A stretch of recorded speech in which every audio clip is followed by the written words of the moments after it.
Welcome to Kiss the Reviews. I'm Armando, that's Corey, and today we are doing 1998's Deep Impact. Before we get started, don't forget to like, subscribe, comment, all that happy stuff, and let's get into this movie. I remember this movie enough from when I was younger. I actually had the Deep Impact movie poster when I was younger. It's a cool poster. Don't ask me why. It was a cool poster. That might have been the reason why. Yeah. That's the only thing cool about this movie, I thought.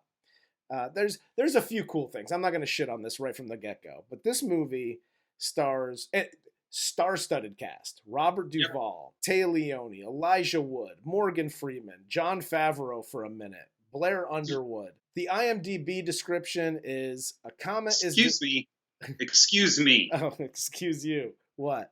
You forgot Lily Sobieski hyphenate idol. My apologies, good sir. Yes. But the IMDb description is a comet is discovered to be on a collision course with Earth. As doomsday nears, the human race prepare for the worst. No.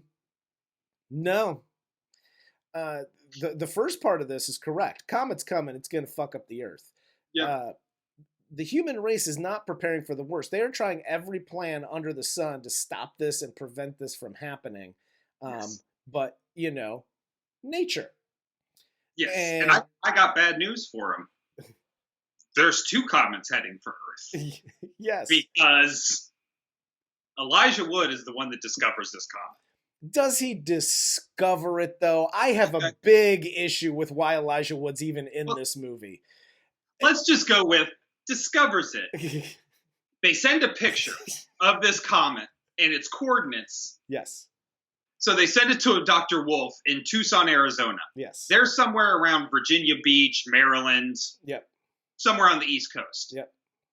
They mail it to him with the coordinates of where they saw it. Yes. He fucking sees the comet in the exact same coordinates. He punches the coordinates into his computer and is like, oh, look, there it is.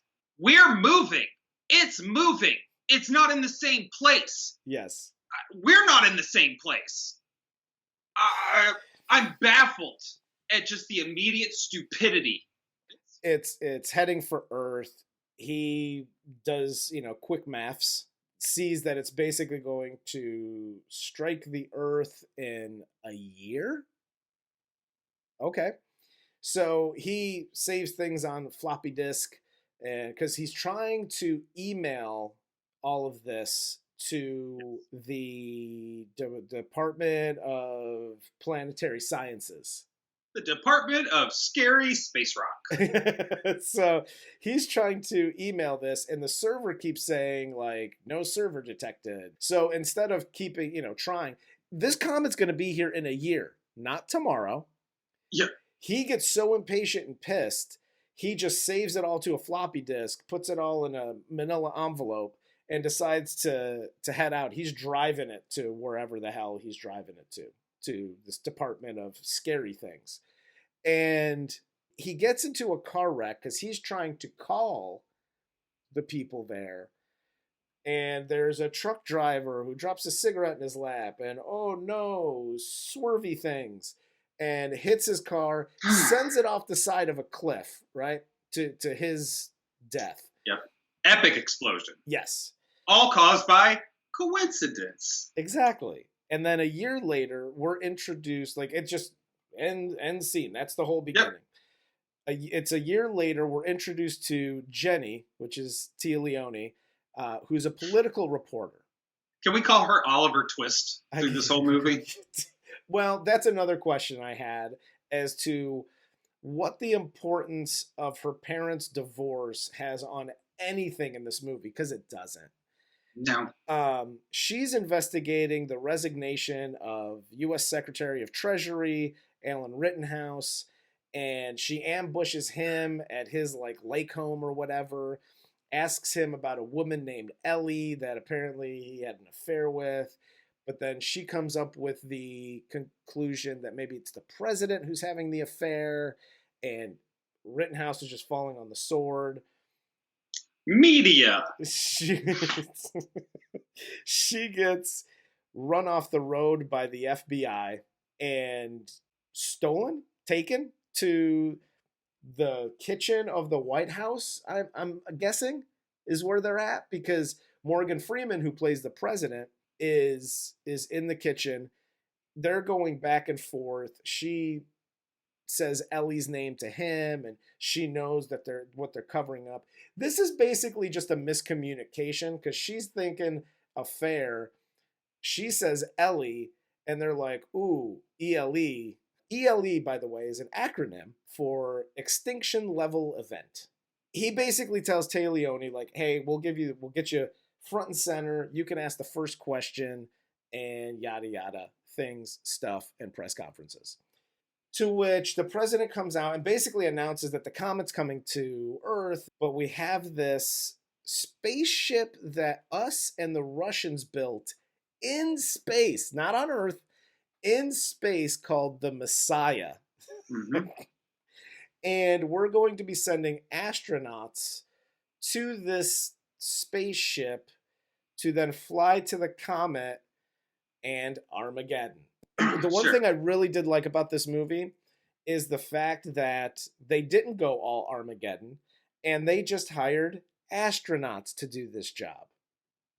Well, yeah. I guess that's a good start. Instead of an oil rig crew. We're sending up 2 shuttles, 2 teams. If I do this, I'm going to want to take my own men.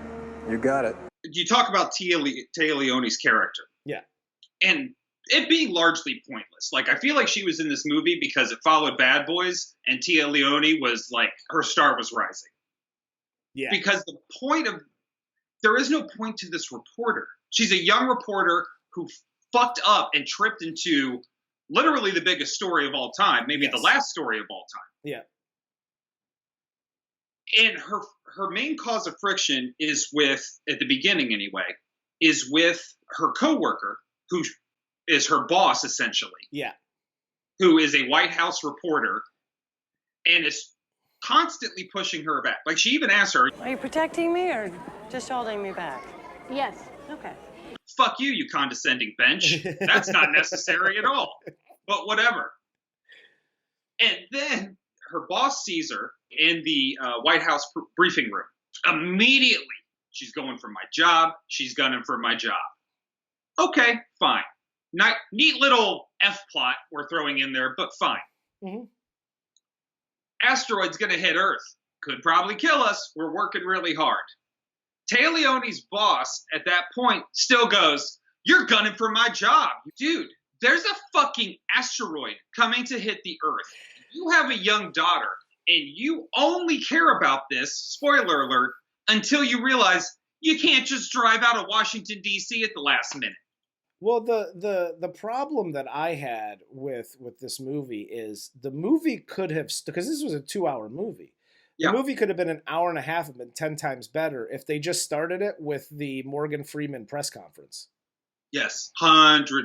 That's where the movie starts. Yes. Because you don't need the Elijah Wood piece. Yeah. You don't need the Téa Leoni piece. Téa Leoni could just be a big part of this movie as a reporter who's reporting on this, instead of all of like the fucking minutia and just generality and coincidence and all this other crap that happened before this press conference.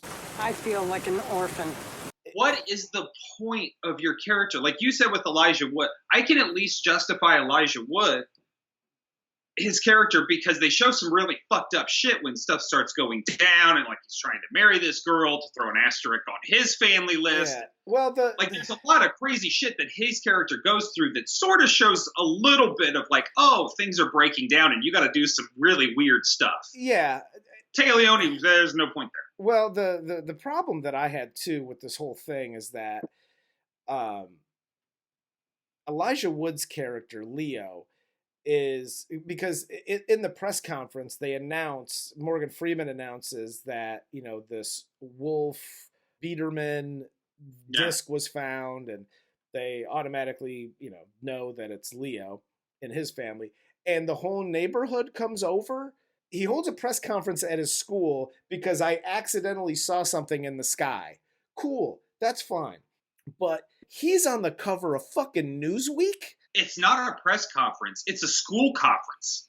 But Because it's there's- only, I've never saw a reporter there. But there were camera guys in the back. Like I saw, like But they never asked a question. It's the kids asking questions. Jason.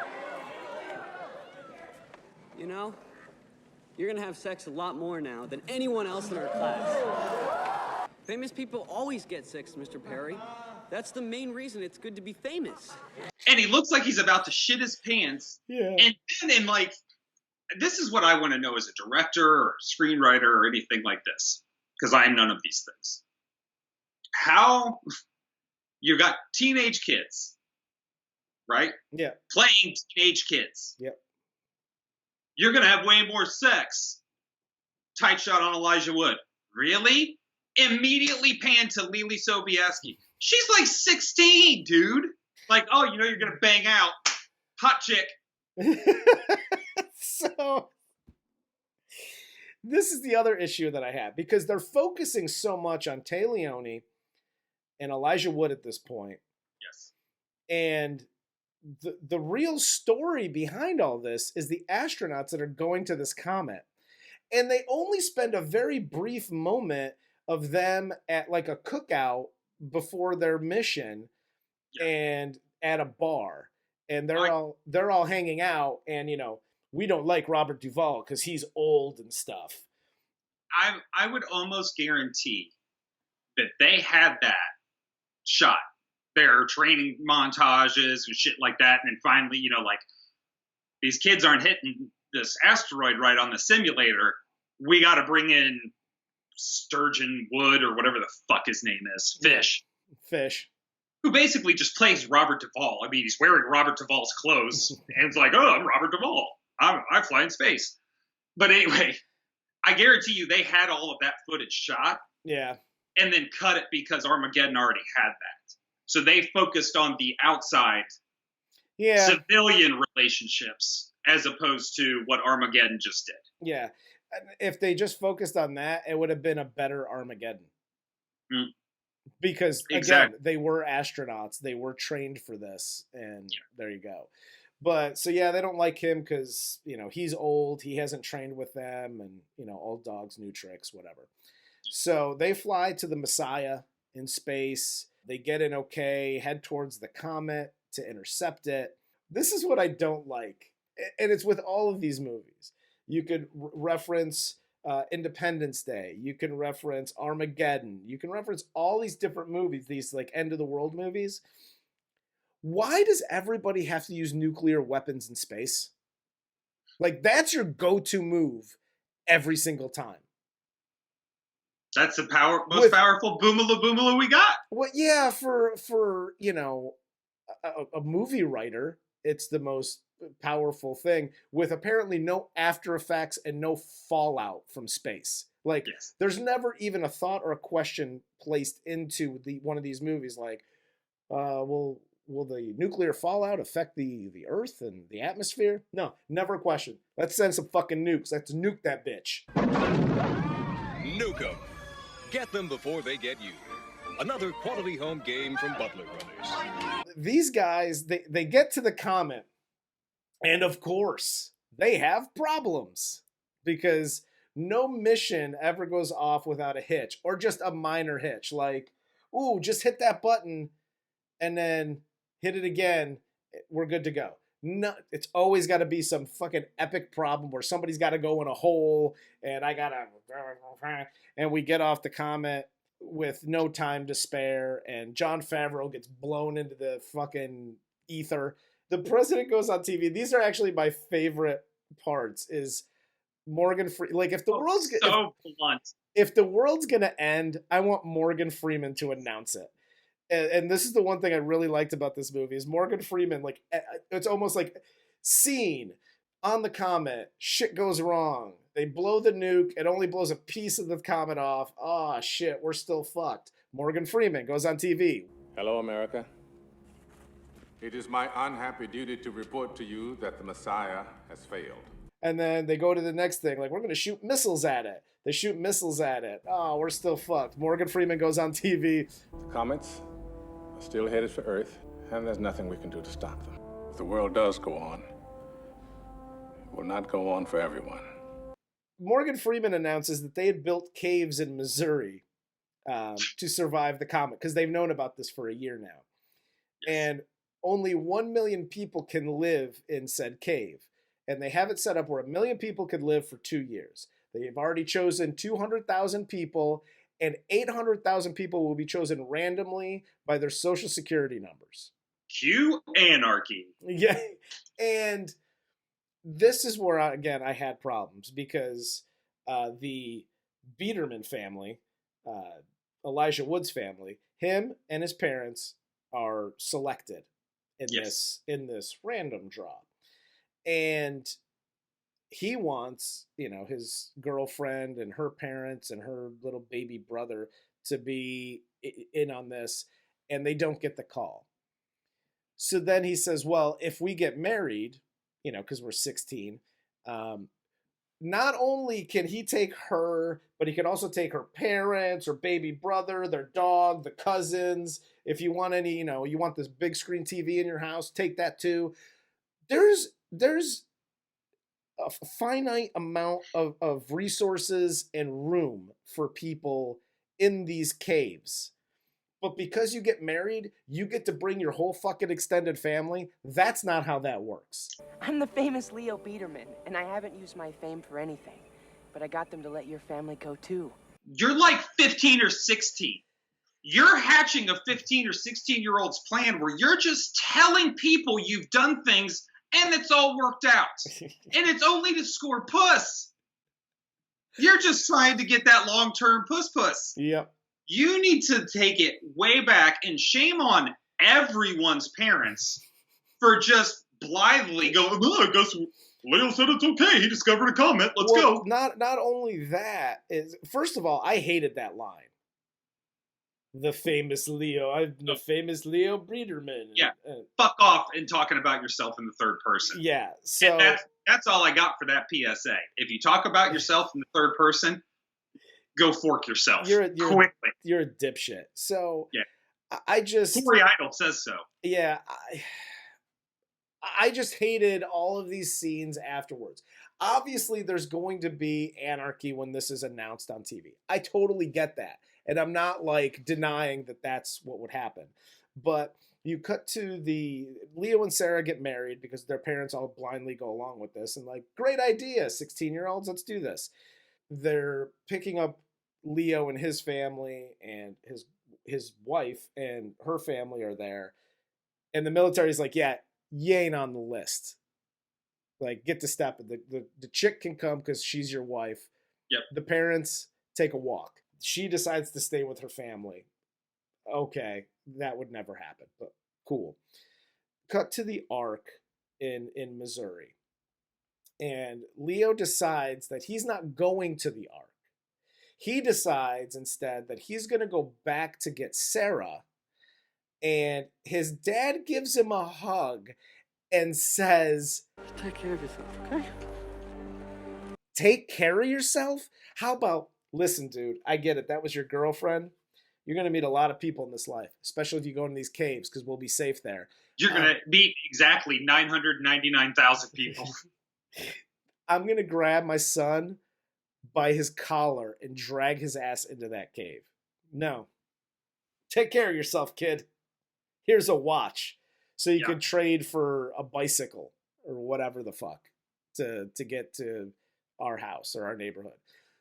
It's just so... it's so beyond stupid. Here's the other... From the point where you're talking about anarchy on the streets, right? The president has declared martial law at this point. Yes. Only time you see them is when they're going to pick people up. If there's martial law, there are districts being patrolled. Yes. Constantly. There's no fucking way it's just going to be look at all this trash on the street because martial law means police yourself. That means stay the fuck inside. Yes. Until we tell you you can come outside. And then for us to believe that this family lives in Virginia Beach, which I just keep saying because that's where they ended up at the end. Yeah. But their family lives in Virginia Beach. Leo's family is in Virginia. Okay. And then where do they go? They go to Missouri? Missouri. They go to Missouri. So this fucking kid hitches a ride because of a watch. Which, by the way, why are immigrant laborers still just driving around the country? But hitches a ride with immigrant laborers who also happen to have a TV in the back of their truck because, college football. Go to Virginia Beach on a watch. Yeah. There's just no way. It's and the dumbest pause in reality. The amount of time from Missouri to Virginia. How, if martial law has been declared across the country, are you able to travel freely with immigrant labor through multiple states? That's what I'm saying, because they're just looking for work still. Like, okay. Here's the other issue that I had. Because going to drop everybody off at the Home Depot. Because Leo gets his golden ticket to get on the ark, right? So does Téa Leoni's character, right? But Leo's parents are able to get on with him, but her parents are not. Are there rules or are there no rules? It appears to be no rules, because this would be my plan. If I live in Leo Biederman's neighborhood, this is my plan. I'm going to his house. I'm dropping his family. And I'm just picking okay, you, and you. Come on, this is your new name. Because the military does not check anybody's ID. No. All you have to do is live in their house for about 15 minutes prior to them showing up and be like, hey, yeah, I'm Leo Biederman. This is my son. This is him. This is my wife. This is my cousin. We're all getting on board. Cool? Cool. Exactly. Nobody checks anything. And then, again, to think you can just trade places like Téa Leoni does. I'm not going. What do you mean you're not going? There's not going to be a secondary check. Exactly. Hi, I'm Téa Leoni, and this is my daughter. No daughter. Leave your fucking kid. Well, that's okay. I had a bunch of issues with that whole setup and this is the most casual policing and that's lottery system I've ever seen in my life. That's the issue that I had. Robert Duvall comes up with a plan to get back to the comet, plant the remaining nukes, and try to blow the comet. They're not going to survive this mission. I really liked these scenes. Oh yeah, they were very good. Because it's all the actors. They're the astronauts. They're in the shuttle. Yep. And they're discussing the pros and cons and that they're not going to survive. And it cuts to NASA doing the closed circuit TV to the shuttle and their families and basically saying goodbye. Those are actually really good scenes and very emotional scenes. Oh yeah, they let the actors carry those scenes. Yeah. There was no Aerosmith orchestra playing behind them. Yes. Those were all, and I was there was bits and pieces of this movie. I'm like, oh, this is so good. Mm-hmm. And then it just got back to the regular bullshit that I was like, well, I don't like this at all. So they get to the comet, they blow it up, but they can't do anything about the original comet. That's going to hit in the ocean. But it's okay because it's only a mile wide. Yes, it's only a mile wide, and it's basically going to cause a tsunami across 60% of the planet. So, teacher. Yes, Corey. In real life science, a mile wide asteroid would actually kill all life on Earth. So this is where we get to Téa Leoni gives up her seat to her boss and her kid because, in the end times, everybody is selfless. What a hunk of shit, okay? I live in the real world. I don't know about you and everybody else, but if I see a mom The road was so crowded, it was obvious we weren't going to make it, so I thought the wave does come that we should be here because she likes it here. And I mean, we're on the 15th floor. So good luck, bitch! And I'm on the goddamn helicopter. That's it. Yeah. People are not selfless in those times. No. Okay. It's very rare that happens. That's why we make movies out of heroes, because there's not a lot of them. Exactly. And in these movies, and again, this is what really pisses me off. In these movies, everybody, is selfless. All the main characters in these movies, it's not like there's one person like doing this very selfless act. It's everybody. Oh. Method. If I'm on that interstate that Leo Biederman is on, driving his little motorbike. Are you opening a door? I'm not opening a door. I'm going, yo, what was that? What was that people's name you said? What was their name? Oh, cool. I'm not going to damage the bike.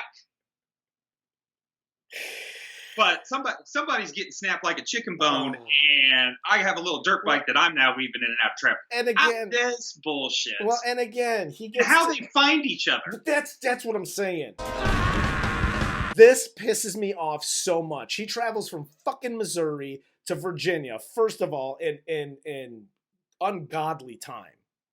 And because, no traffic, but then he gets to Virginia and all there fucking is traffic. There's, I don't know, tens of thousands of cars on the highway.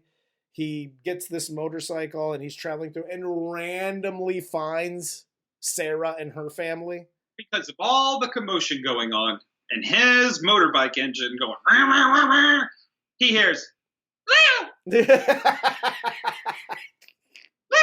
I'm over here, Leo! Whippoorwill! Look up here!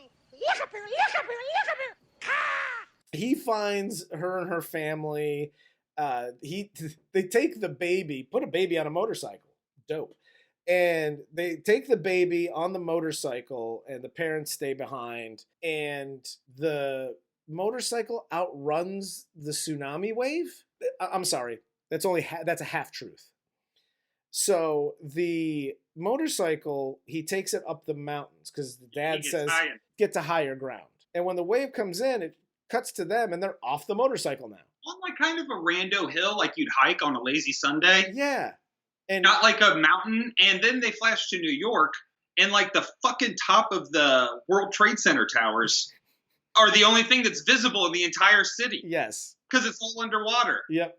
That is a disproportionate wave. Yes. Well, and they say in the reports that like when Morgan Freeman at the end is giving his, hope speech about, moving forward and rebuilding and yada, yada, he says the waves made it on the East Coast, made it all the way into Ohio. Yep. If you're in Virginia, just in a rando hill, I'm sorry, you're bitch ass drowned.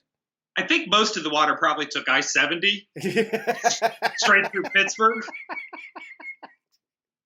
It's a lot quicker route than, maybe going up and taking 80 and then connecting 90. It was just, so I had issues about that. Which, by the way, are you standing in front of the new Capitol in Jackson, Missouri? Because Washington, D.C. does not exist, even in framework. Yes. And that swamp town is not surviving. No. Not one fucking building is surviving that kind of catastrophe. No, not at all. Because I don't know if you know about swamps, but the ground's a little loose. It tends to fall. He even says the water's made it to Ohio and it's starting to recede back into the ocean.